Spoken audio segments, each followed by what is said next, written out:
Morning, everyone.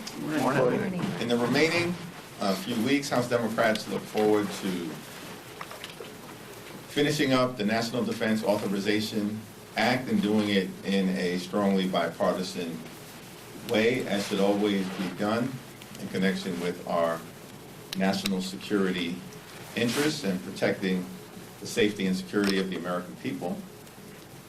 We, of course, need to resolve the issues connected to the year-end spending agreement, and bipartisan conversations continue to be underway in that regard to make sure we are meeting the needs of the American people.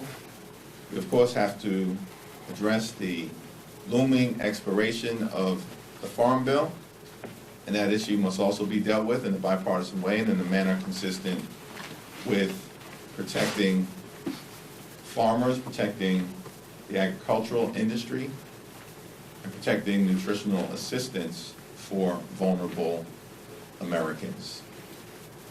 As Democrats have repeatedly made clear, as we prepare for the new Congress, we will seek to find common ground with the incoming administration whenever and wherever possible in order to solve problems for hardworking American taxpayers, but we will push back against far-right extremism whenever necessary. Questions? Good morning, Mr. Jeffries. Thank you. Welcome back. On the DOGE proposal here, should Democrats be more involved in this? Are you disappointed that Mr. Musk and Ramaswamy didn't come to meet with you? Do you think that the opportunities here, that their political appetite is bigger than their parliamentary stomach when it comes to getting some of these things done? Yeah, it's unclear to me what exactly the objective is related to this so-called DOGE initiative. From our perspective, we want a federal government that is effective and efficient and equitable. And to the extent the other side of the aisle shares that objective, which is what is right for the American people, then we'll see if there's common ground as possible.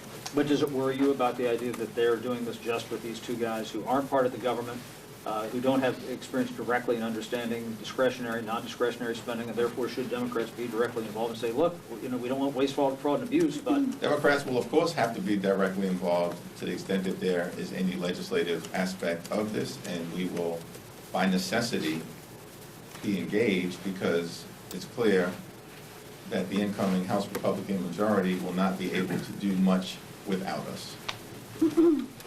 Thanks, Leader Jeffries. On the NDAA and the Farm Bill, what are the odds that either of those or both gets attached to the year-end CR that we'll need to pass to keep the government open? Well, with respect to the National Defense Authorization Act, we're proceeding on a track where we hope to be able to bring it forward in a bipartisan way as a standalone. It remains to be seen what the process will be in connection with the Farm Bill. Thanks, Leader Jeffries. This past couple weeks, we've seen Raul Grijalva drop his bid for natural resources, Jerry Nadler drop his bid for judiciary, and David Scott is facing two challengers for agriculture. What is your reflection on this increasing trend of members challenging seniority of ranking members? I have no reflection other than that the caucus is working as well, and we're doing it in a cordial fashion, having internal discussions and deliberations about how to make sure we're in the strongest possible position moving forward to deal with the excesses of the incoming Trump administration whenever and wherever that manifests itself. Got it. What do you make of these reports, the prospects of possible pardons for House Democratic Caucus members who may have been on the January 6th Select Committee or who've just been critical of Donald Trump? Yeah, there hasn't been we've had no communication with the White House as it relates to potential pardons with respect to any sitting members of Congress or former members of Congress. It has been the perspective that many of us have shared that there are working class Americans all across the country who've been caught up in an overly aggressive criminal justice system that at times has gone too far in terms of excessive sentencing as it relates to non-violent offenders who do not present any risk to society and are prepared to contribute to the well-being of society. To the extent that the Biden administration is considering additional pardons moving forward, it's my suggestion that that is where the focus should be at this point in time. Do your members have any concern that a Kash Patel may try to come after them?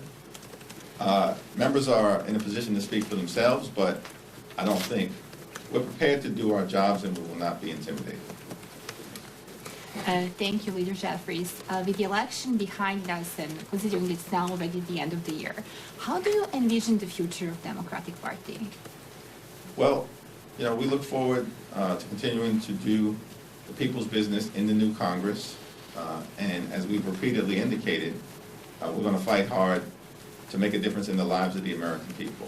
To the extent that there was any mandate that has emerged from this most recent election, it is that the American people want us to work hard to lower the high cost of living and to bring down grocery prices, gas prices, the cost of child care, and housing costs. And that will be a focus of House Democrats as we move forward. Kevin? This morning, Mayor Eric Adams did not rule out the possibility of switching back to being a Republican. I'm wondering if you have a response to that. And then separately, now that you've had a few weeks to reflect on it, any updated thoughts on the revitalization of congestion pricing? No additional thoughts on congestion pricing. With respect to Mayor Adams, I'm going to support the Democratic nominee who emerges in the primary in June as it relates to the next mayor of the city of New York, and work as hard as I can, partnering with the congressional delegation to make sure that the next mayor of the city of New York is a Democrat. Do you think that's going to be Eric Adams? It's going to be the next Democratic nominee? I have no idea. That's in the hands of the people of the great city of New York. Should it be? That's a decision that has to be made by the people of the city of New York. Thank you, Mr. Leader. Republicans have started internal discussions about how they'll use the reconciliation process next Congress. Reporting says that they are considering putting some border funding in one of the reconciliation bills, that some of which would go to the wall. Donald Trump in his first term said that Mexico would be paying for the wall. What are your thoughts about Republicans having discussions about border funding that includes wall funding, given that the president previously said that the wall would be paid for by Mexico? What we've seen repeatedly amongst my extreme MAGA Republican colleagues is that they say one thing to the American people before the election and then do something different after the election. The House Republicans said they were going to protect Social Security and Medicare, and so did their presidential nominee. And now we learn after the election that House Republicans are planning to try to cut Medicare and Social Security and end it as we know it. House Republicans said before the election that they were focused on improving the quality of life of working class Americans. But after the election, they're focused on tax cuts for the wealthy, the well-off, and the well-connected. For years, up until this election, the incoming president-elect has said that we're going to build a wall and Mexico will pay for it. But now, after the election, House Republicans are planning to use the budget reconciliation process to force everyday Americans and hardworking taxpayers to pay for their so-called border wall. We all support, on the Democratic side, a strong, a safe, and a secure border. We have a broken immigration system, and we need to fix it. We need to enhance our border security. And we need to do it in a sensible, bipartisan way, and Democrats are prepared to do just that. Oh. In terms of your personal view on seniority, is it sacrosanct that seniority trumps everything, or is there some level of you've reached a certain amount of years at the top of a committee and a younger, newer person is the right thing to do here? What is how do you view that system? How do you weigh it back and forth? Well, the caucus will continue to work its will, and I'm not going to get out ahead of any ongoing deliberations that are taking place within the House Democratic Caucus, as per the tradition for decades in terms of House Democratic leadership. We have enormous talent spread throughout the caucus, and that talent, of course, includes both more seasoned members who bring great experience to the congressional arena, as well as newer members who've got a lot of energy and capacity and ability, and we welcome their entry onto the playing field. I just want to get your thoughts on President Biden's decision to pardon his son Hunter, and also how you feel about the White House potentially considering blanket pardons, and if those would be a smart move. I issued a statement with respect to the pardon issue, and that statement will speak for itself. Thank you, Leader Jeffries. House Speaker Johnson said yesterday that the Gates ethics report is, quote, moot. What is your response to that?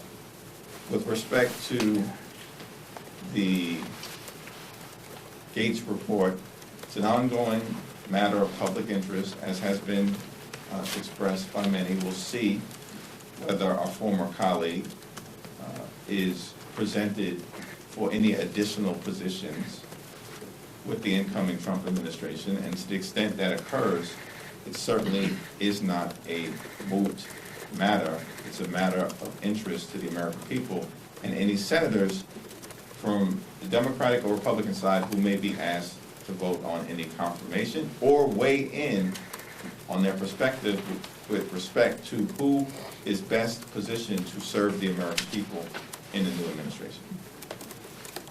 Thank you, Leader Jeffries. I have a question on Cell Typhoon, the hacking of telecommunications companies in the U.S.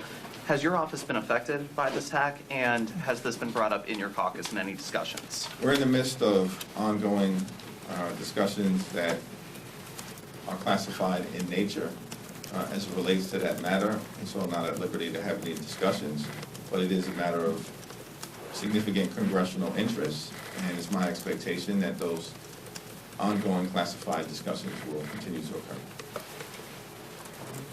Yeah, everyone good? All right. Thank you, everyone. I'm sorry. Do you have any reason to believe Gates might be up for another sort of appointment that would require confirmation? Given all the nominations that we've seen up until this point, anything is possible. Thank you all. Thank you. Thank you. Good follow-up.